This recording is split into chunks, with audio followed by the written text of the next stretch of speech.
Testing, are we on? Let's take a look here. All right, better make sure. Yeah.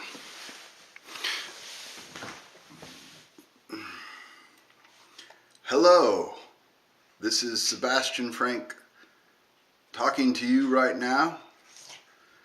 I am making a video because I realize that not everybody wants to read minutes or come to meetings, and there's not a very strong media presence in our area. This is unfortunate, and clearly if we're going to communicate some of the complicated ideas about Act 46 without a media, well, we've already met. The full committee's met 15 times since October of 2015, and there have been 4, maybe even 5 subcommittees that have met at least 12 other times. We've had town forums and hearings and informational meetings. So we've had over 30 meetings, and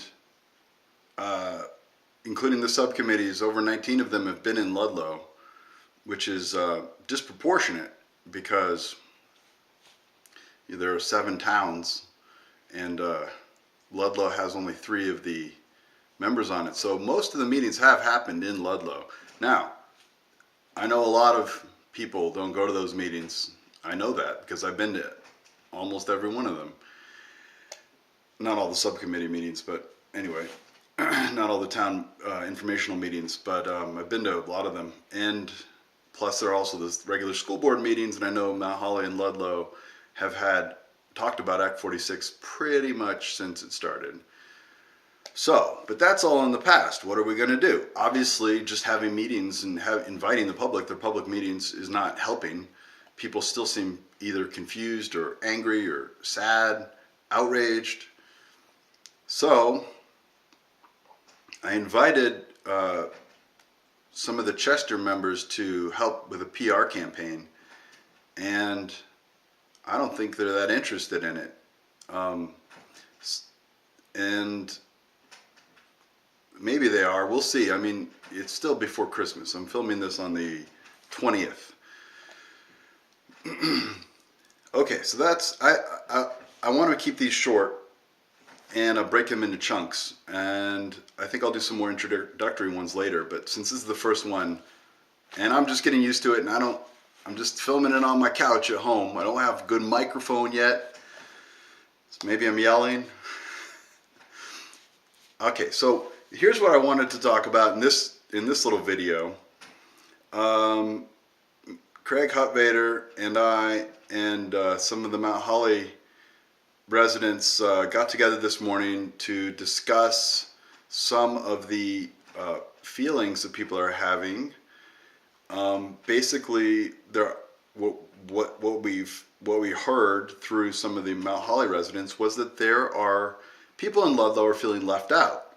Okay, people in Ludlow don't want to have to leave Ludlow to educate their kids. Specifically, they don't want to go to Chester. I guess this has to do with a rivalry that goes back. It's not just a sports rivalry. I guess it's just a complicated rivalry. And okay, what I wanted to say was we are working on this idea of a joint contract. Currently, Mount Holly has a joint contract with, I think, Wallingford and Shrewsbury.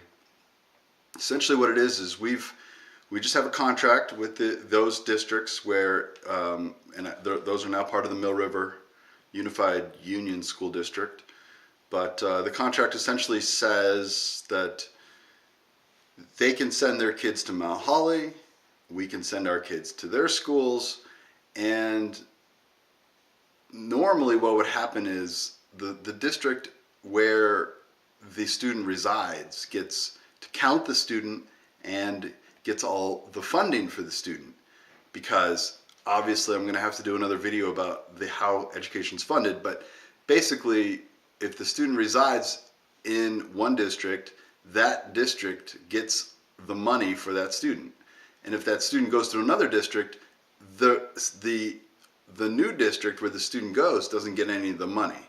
So most districts don't want to accept students, and most districts don't understand that you can come up with this arrangement. So we're discussing, and I'm sorry that it didn't happen at the most recent Ludlow meeting. We'd wanted to have it happen, but I don't know. I'm not really sure why it didn't come out. But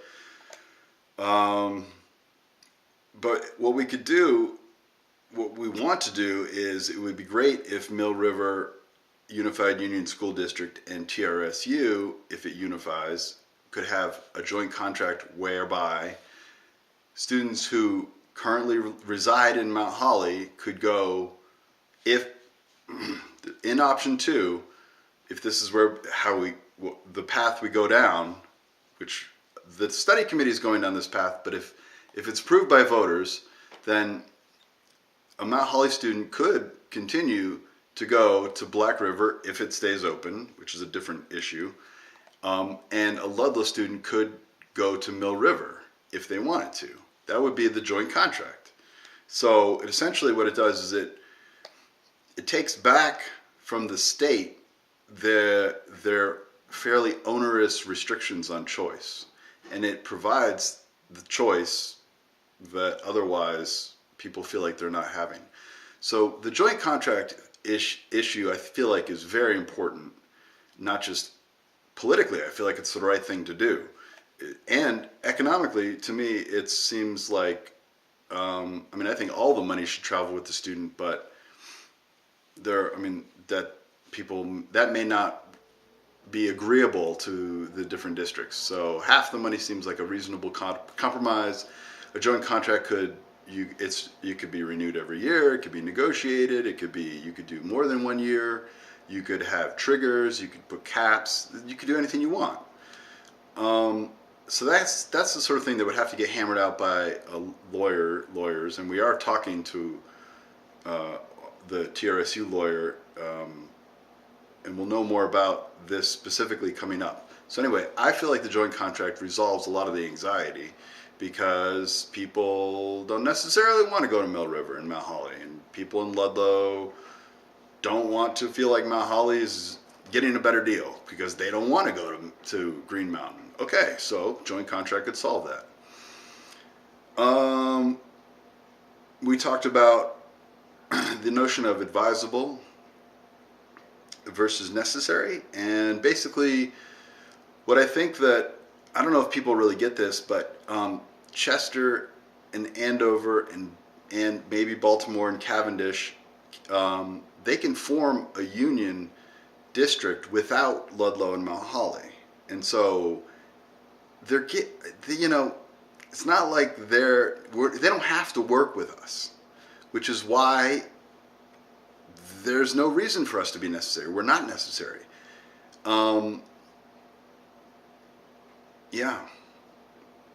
Basically, Mount Holly and Ludlow are going to have to decide whether we want to Mount Holly join Mill River and Ludlow join with Chester. And if we don't, and this is important, I think this is really important, is that we have to do this by July 1st. If we don't do it by July 1st, then we don't get any of the benefits, and we get all of the penalties. And the benefits are nothing. They're measly. But the penalties are relatively significant because Ludlow Elementary School gets a small schools grant, and Mount Holly Elementary School gets a small schools grant.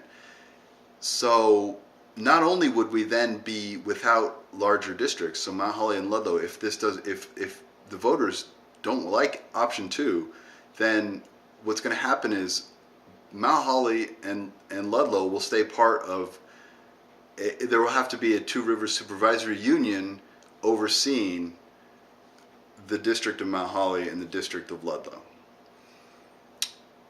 Our tax rate would then be over $2 per 100, which is very expensive, as opposed to maybe $1.60 in Mount Holly and $1.68 in Ludlow. So if you were going to have a $2, we estimate it by fiscal year 2022, $2.06 per hundred. So essentially, if the voters don't go with this, then they're going to be paying, let's call it 40 cents additionally per $100 of property valuation. So if you own a $200,000 piece of property, then you would get an $800 bill. Basically, it'd be a $2. It'd be more than that, but it would be basically $800. $100,000 piece of property. Wait, am I getting this right? $2 per hundred. So $100,000 would be $8,000. No, that can't be right. Let me do the math on this. See, this stuff does get complicated. I should probably this is why it would be good to have a script, but I know that people are hungry for this knowledge. So let's see. Let's say you have $100,000, $2 per hundred. So you divide that by 100. Be 1,000. So a $100,000 piece of property would be, if we do not go with option 2, would be $2,000 tax bill. A $200,000 piece of property would be a $4,000 tax bill. A $300,000 property would be, you get the picture, it'd be divided by 2 times 4. A $400,000 piece of property would be $8,000. So, and if we did, if Mount Holly went with Mill River and Ludlow went with Chester, then say a $100,000 piece of property would be more like somewhere more in the neighborhood of like $1,600 or $3,300 for $200,000 piece of property. I can write this all up. So it's a lot more expensive. And then, in addition, if we don't go with option 2, then what could very well happen is the state could come in and then force Mount Holly to join with Chester and force Ludlow to go with Chester anyway. And then the students would be going to, Mount Holly could go with, if Mount Holly goes with Chester at that point, then,